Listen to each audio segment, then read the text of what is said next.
Assalamualaikum warahmatullahi wabarakatuh. Perkenalkan, nama saya Tatardia Trisuci, Stambuk G701 17015. Perkenalkan, nama saya Nisa Landari, Stambuk G701 17016. Di sini kami akan menjelaskan tentang daftar obat anti hipertensi yang ditarik dari pasaran, yaitu Cardiacom.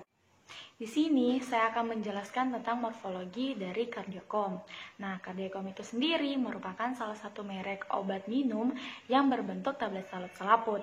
Obat ini mengandung irbesartan sebagai salah satu bahan aktif utamanya dengan molekul C26H28N6O dengan berat molekul 428,56 gram per mol. Nah, irbesartan ini merupakan kelompok angiotensin 2 blocker. Reseptor angiotensin 2 antagonis menunjukkan kelas farmakologi yang relatif baru. Utamanya bekerja secara selektif menghambat reseptor AT1 dan mereduksi efek angiotensin 2 dan merupakan senyawa yang tidak memerlukan aktivitas metabolik untuk aktivitas. Selanjutnya ada mekanisme dari irbesartan. Irbesartan ini diharapkan menghambat semua kerja dari angiotensin 2 yang diperantarai oleh reseptor AT1 tanpa memperhatikan sumber atau rute sintesis dari angiotensin 2. Angiotensin selektif dari reseptor angiotensin 2 menghasilkan peningkatan pada tingkat renin plasma dan tingkat angiotensin 2 serta menurunkan dalam konsentrasi aldosteron plasma. Tingkat kalium serum tidak secara signifikan dipengaruhi oleh irbesartan secara tunggal pada dosis yang direkomendasikan.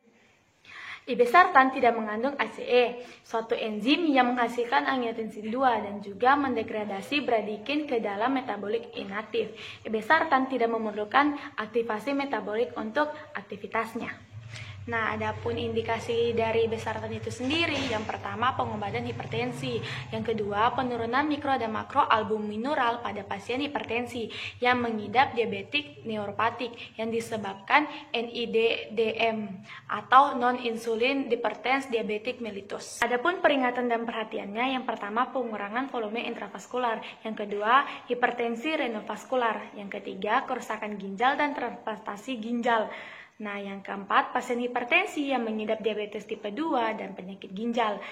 Yang kelima ada hiperkalemia, yang keenam ada litium, dan yang terakhir ada aldosteronisme primer.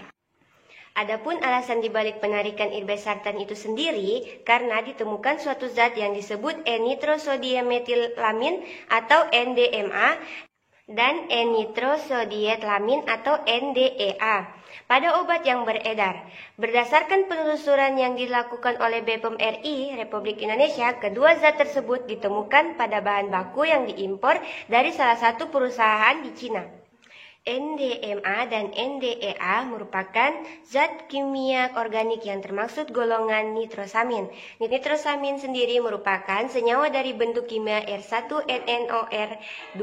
Sebuah penelitian yang dilakukan oleh Tanaka et al. Pada hamster yang diberikan NDMA dan NDEA secara intertekal menyimpulkan bahwa NDEA yang diberikan secara intratekal lebih berpotensi menyebabkan kanker pada sistem pernapasan dibanding dengan NDMA. Namun, pemberian NDMA sendiri menyebabkan karsinogenik pada hati dengan total dosis 1,5 mg. Adapun NDMA banyak digunakan terutama dalam penelitian laboratorium untuk menginduksi tumor pada hewan percobaan. Zat ini dapat berbentuk selama memasak makanan, terutama daging dan ikan yang diawetkan, yang mengandung natrium nitrit sebagai pengawet.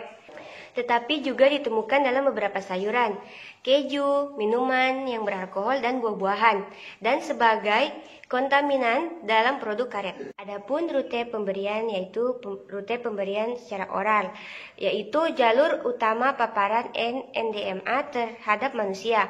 Paparan berlebih dapat menyebabkan kerusakan hati pada manusia. Gejala berlebih NDMA yang mungkin terjadi antara lain adalah sakit kepala, demam, mual, penyakit kuning, muntah, nyeri bagian perut, pembengkakan hati, penurunan fungsi hati, ginjal dan paru-paru serta pusing. Dalam studi hewan, dari berbagai spesies termasuk tikus, paparan NDMA telah menyebabkan tumor, terutama hati, saluran pernapasan, ginjal, dan pembuluh darah. Selanjutnya, NDEA adalah minyak kuning terang yang sensitif terhadap cahaya, mudah menguap dan larut dalam air. lipid, dan pelarut organik lainnya. NNDEA biasa digunakan sebagai zat adiktif pada bensin dan pelumas antioksidan dan stabilizer untuk bahan industri. Ketika dipanaskan hingga terurai, NNDEA mengeluarkan asap nitrogen oksida yang beracun. NDEA dapat mempengaruhi integritas DNA, mungkin dengan alkilasi, dan digunakan dalam penelitian eksperimental untuk menginduksi tumorigenesis hati. Itu dianggap cukup diantisipasi sebagai karsinogen manusia.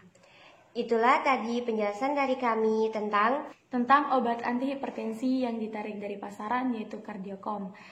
Nah, sekian dari kami. Lebih dan kurangnya kami mohon maaf. Wabillahi taufiq wal hidayah. Wassalamualaikum warahmatullahi wabarakatuh.